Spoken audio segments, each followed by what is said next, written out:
How is it to sort of finally complete the painting that you've been composing in your mind for 30 years?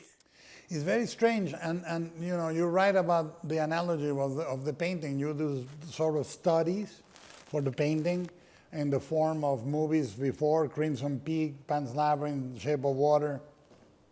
They all are rehearsing something for this movie. And when you finally paint it, you know, I think that I'm very happy that it came out exceeding what I hoped it would be. Many of those elements coming together at the last minute, like Jacob Elordi, you know, which is a blessing for the film, you know. I would have never thought to be displeased with something that you have dreamt for so long. Usually you're gonna be afraid it'll fall short for you of where you want it, but this was incredibly satisfying.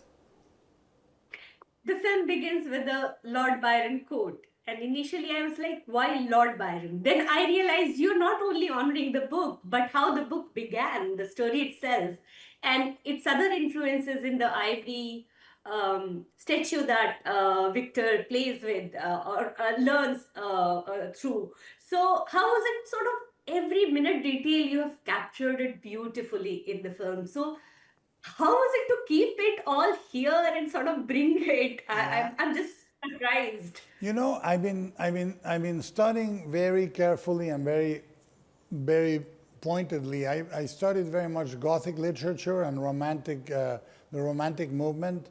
You know, I studied painters that were very crucial for me: Caspar David Friedrich, Henry Fuseli, you know, William Blake, authors like John Milton or Ballad of the Ancient Mariner. I have, through the decades of life, dwelled very deeply into Byron and Shelley and their lives, and Mary Shelley, William Goodwin, and all that. And I think that many elements that have never been brought to play were interesting to me. Like, one of the things that was very present in the Romantic movement was war. You know, Mary Shelley's mother had gone to the French Revolution and seen all the bloodletting, and Waterloo and certainly the Napoleonic Wars raged during the early years of Mary Shelley's life, you know.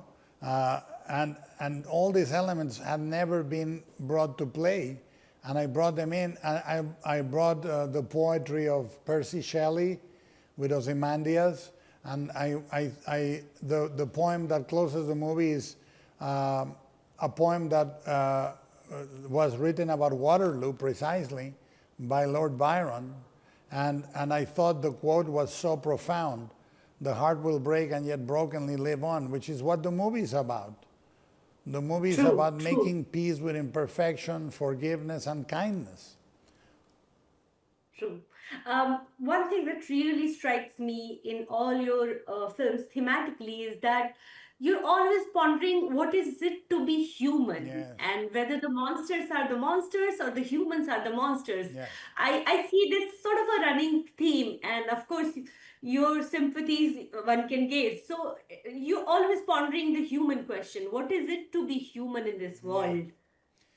You Yeah. know, it's something I wonder about every day, and you know, we can make many mistakes. I'm fine with that, but if you can do them in a semi-articulate, semi-decent way, whatever whatever happens can happen with slightly more awareness and slightly more kindness. That's great. I mean, you can lose your temper, you can be flawed, and yet if you recognize it in yourself, that's what it is to be human. I'm very afraid of people that want to be always right. I'm very afraid of people that think they have the truth. I'm very afraid of people that have complete certainty. You know, I think uncertainty is the root of intelligence. You know, doubt is the most important thing, not the answer. The question is the important thing. And that's what the movie tries to say. Victor is incredibly smart, but he is asking the wrong questions.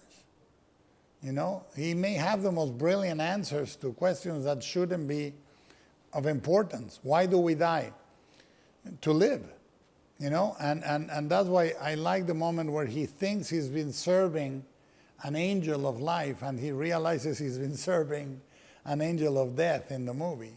You know, these are very pertinent questions. Forgiveness, imperfection, and what it is to be human are very urgent right now. Do you think that though your movie is set in 1800s and the Victorian London as we imagine, you imagine it's not as the perfection that we see in the period dramas. There is mud, there is blood, there's all kind of things.